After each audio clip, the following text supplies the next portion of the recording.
El pueblo de Israel juzga a sus líderes no solo por lo que hicieron, sino por lo que dejaron. Moisés, el profeta de Israel, aquel que liberó al pueblo y lo acompañó durante 40 años por el desierto, no pudo entrar aquí a la tierra prometida. El rey Salomón, que construyó ahí, detrás nuestro, el primer templo de Jerusalén, la casa de Dios, dejó como legado un reino partido, un pueblo dividido y 10 tribus que se perdieron por el exilio. Hoy, Benjamín Bibi Netanyahu, nuestro primer ministro del Estado de Israel, está en un cruce similar. Para algunos es un héroe, para otros un villano. Y nosotros vamos a hacer un video y vamos a recorrer por medio del mismo su liderazgo, sus batallas, tanto externas como internas, lo que muestra y también lo que oculta. Y al final del video, cada uno de ustedes va a poder ubicar a Netanyahu en el lugar que él crea que le corresponde. Amigos, les habla Sergio Bacari del canal Bacari Suelto en Israel, otra vez con ustedes, otro sábado con la Torá en la mano, en busca de la porción semanal. Y mientras en las sinagogas de Israel y del mundo se está leyendo una porción que se llama Akev, a causa de, vendría a ser, nosotros vamos a hacer un recorrido por la Rambla de Jerusalén, con una vista espectacular a la ciudad vieja desde la ciudad moderna.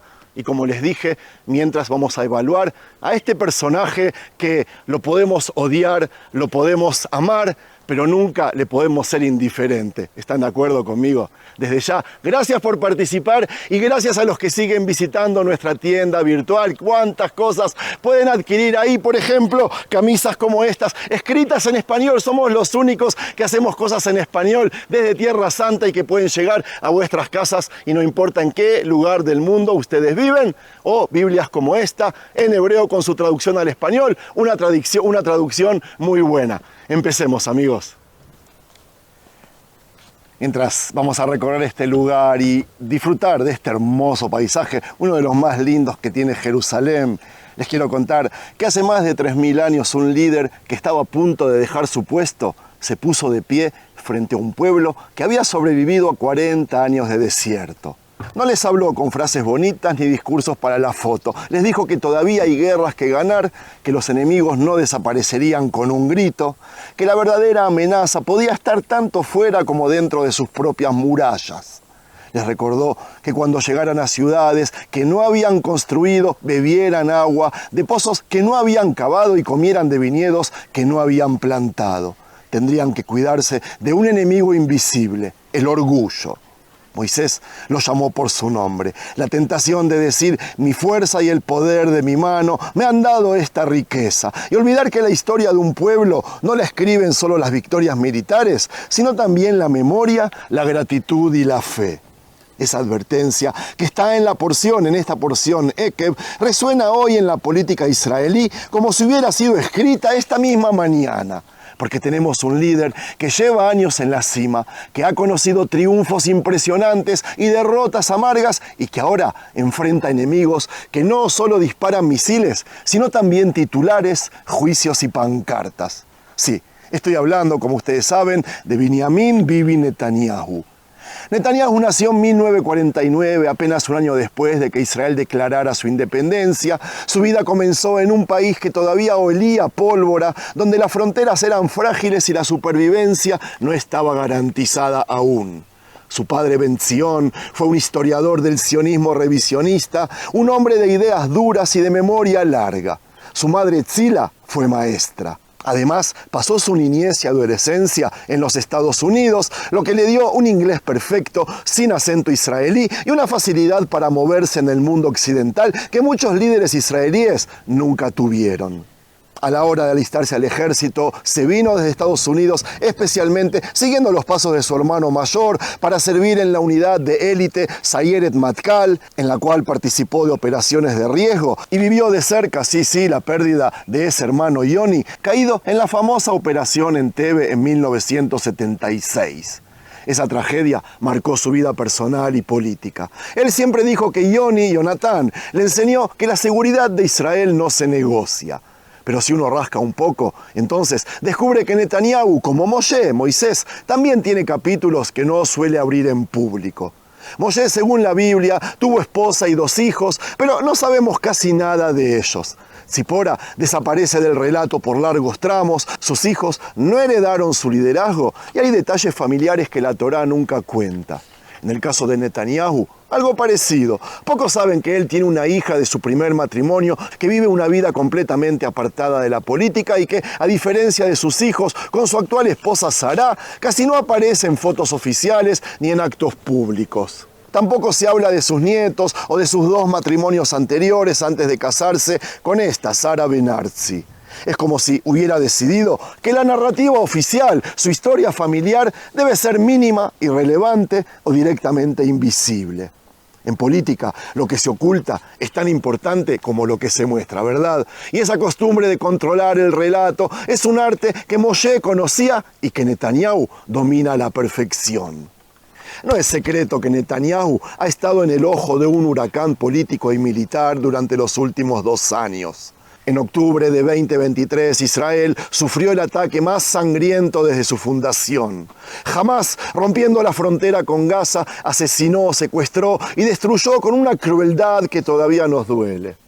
Netanyahu, que en otras épocas había preferido operaciones quirúrgicas, se vio obligado a declarar una guerra larga y abierta con objetivos claros pero difíciles de cumplir. Destruir la infraestructura militar del Hamás, recuperar a los secuestrados y restablecer la disuasión. Mientras las fuerzas del Ejército de Defensa de Israel combatían en Gaza, en el norte, Hezbollah abría otro frente de hostigamiento probando los límites. Y en la sombra siempre estaba Irán, con su red de milicias, enviaba misiles, drones, amenazas directas. Y por supuesto también el Yemen. En Ekev, Moisés les dijo al pueblo que Dios echaría a los enemigos poco a poco para que la tierra no quedara desierta y vulnerable.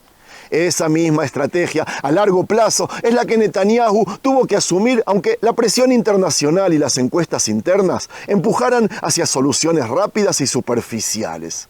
Pero lo más sorprendente de este periodo no vino del enemigo externo, sino del interno. Netanyahu impulsó una reforma judicial que dividió a Israel de una manera que pocos recuerdan. Decenas de miles salieron a las calles semana tras semana, acusando al gobierno de querer concentrar el poder y debilitar la democracia. Pilotos de reserva amenazaron con no presentarse a entrenamientos, empresarios alentaron sobre fuga de capitales y hasta los altos mandos militares advirtieron sobre un deterioro en la cohesión, y esto mientras la guerra, por supuesto, exigía unidad en el pueblo. En Ekev, el becerro de oro se levantó no en un momento de derrota, sino cuando Moshe estaba en el Sinaí recibiendo las tablas de la Torá. En política, las crisis internas suelen estallar cuando el líder está concentrado en otras batallas, ¿verdad? Netanyahu aprendió que el frente interno puede ser más peligroso que el enemigo que dispara desde afuera. Uno de los rasgos más comentados de Netanyahu es su capacidad para sobrevivir políticamente. Él ha caído 5 veces y siempre ha vuelto. Ha sido primer ministro en 5 periodos distintos. Ha liderado coaliciones imposibles hasta el día de hoy y está enfrentando 3 procesos judiciales sin abandonar el cargo. Sus críticos lo acusan de manipular el miedo para mantenerse. Sus defensores dicen que es el único capaz de proteger a Israel en un vecindario hostil. En Ekev, en esta porción, Moshe insiste en que el pueblo no debía pensar que conquistaba la tierra por su justicia, sino porque Dios cumplía una promesa y porque los pueblos que habitaban aquí eran corruptos. El mensaje es claro, no es por ti, es por algo más grande que tú. Ese recordatorio, trasladado a la actualidad, es incómodo para cualquier líder que se ha convertido en sinónimo del Estado que dirige, pero Netanyahu también ha tenido logros que marcarán la historia de Israel. Los acuerdos de Abraham con los Emiratos Árabes Unidos, que si bien el crédito es de Trump, él también está involucrado, que además fueron también con Bahrein, Marruecos y Sudán. Se le atribuye el fortalecimiento de la economía tecnológica y la habilidad para manejar relaciones con potencias opuestas como Estados Unidos, Rusia, China e India. Sin embargo, como ustedes saben en política, los logros se olvidan rápido y las fallas se cobran con interés. En estos 2 años, su imagen internacional se desgastó, y no solo por la guerra, sino por la percepción de que ha tensado la relación con aliados históricos, especialmente con el gobierno anterior de Estados Unidos, de Joe Biden. Al igual que Moshe no pudo entrar en la tierra prometida a pesar de su papel central, Netanyahu podría terminar su carrera política sin ver completadas sus metas más ambiciosas, como por ejemplo un acuerdo definitivo con Arabia Saudita o la neutralización total de las amenazas de Irán. Eso sí, hay un aspecto de Netanyahu que pocos mencionan: su obsesión por la imagen y el mensaje. En la Biblia, Moshe, a pesar de ser un profeta, cuidaba cada palabra que transmitía al pueblo, y la Torá misma suaviza episodios que podrían ensombrecer su figura. Netanyahu ha perfeccionado ese control. Él elige cuidadosamente dónde habla, con quién se deja fotografiar, qué entrevistas concede y cuáles evita.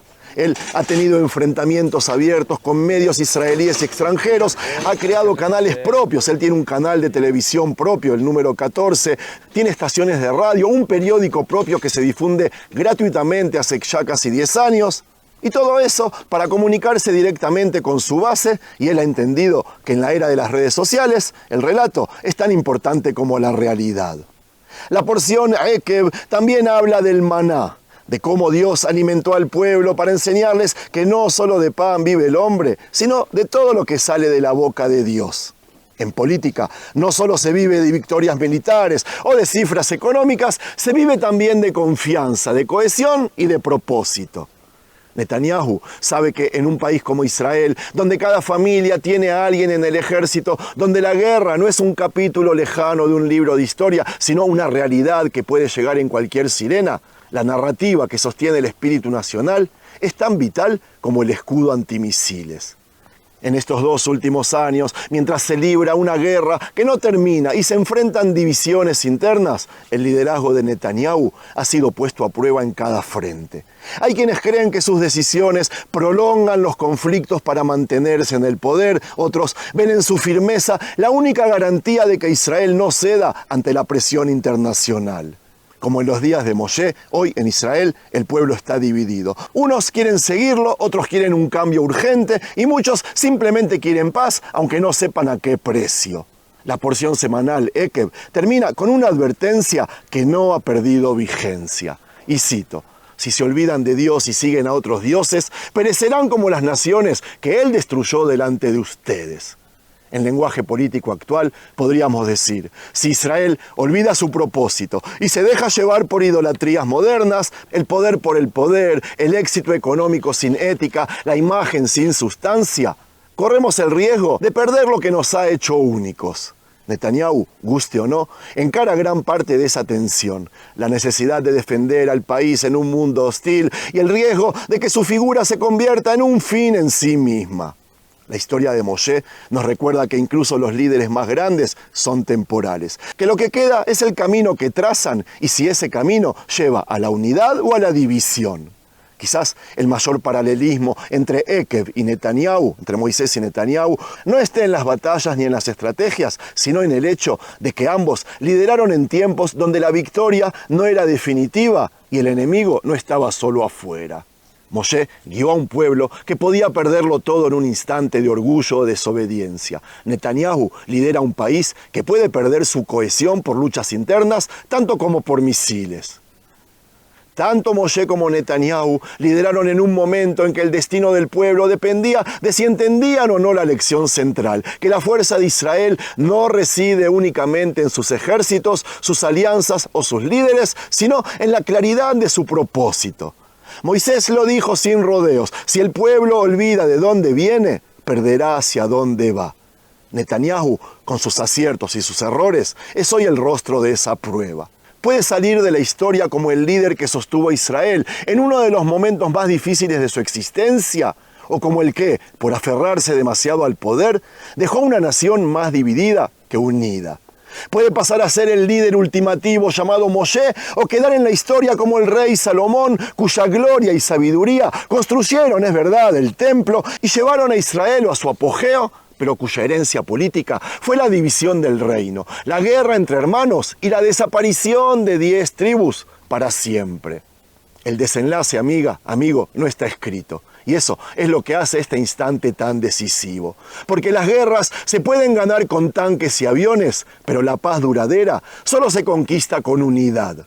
Y esa unidad, como enseña Ekeb, no nace de cerrar filas detrás de un hombre, sino de cerrar filas detrás de una misión. El futuro dirá si Netanyahu entendió esa diferencia o si, como tantos otros líderes antes que él, confundió su historia personal con la historia eterna de su pueblo. Una aclaración antes de terminar. Jamás voté a Netanyahu. Si hoy hubieran elecciones, no lo votaría y mi deseo es de que nunca tenga que llegar a votarlo. Todo lo que acabo de decir, intenté decirlo de una forma objetiva para poder transmitir este contenido limpio. Y si se me escapó algo, perdón, no soy un profesional. Buena semana desde Jerusalén.